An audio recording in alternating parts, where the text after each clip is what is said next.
Dalam menyambut Hari Kemerdekaan Republik Indonesia yang ke-75 tahun, warga Jalan Tuan Kentang, Kertapati, Palembang mengadakan berbagai macam perlombaan. Salah satunya Lomba Bidar Mini yang bertempat di Sungai Ogan, Kertapati, Palembang. Bidar Mini sendiri diikuti oleh berbagai daerah di luar Palembang.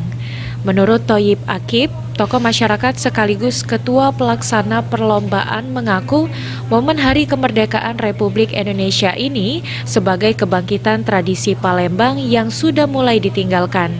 Bidar Mini merupakan tradisi yang ada di Provinsi Sumatera Selatan, khususnya di Kota Palembang. Dengan adanya lomba Bidar Mini, akan ada bibit pendayung yang bisa menjadi atlet dayung dari Kota Palembang bahkan dari Sumatera Selatan. Peserta meliputi Kota Palembang, Ogan Ilir, dan Banyuasin.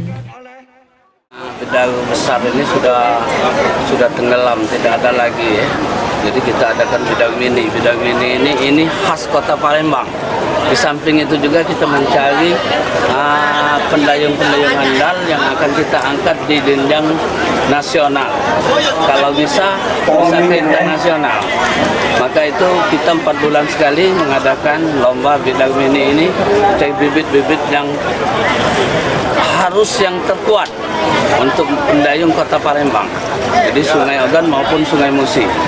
Di sini dari OI, dari Sungai Ogan, dari Keramasan, dari Gandus, dari Banyuasin.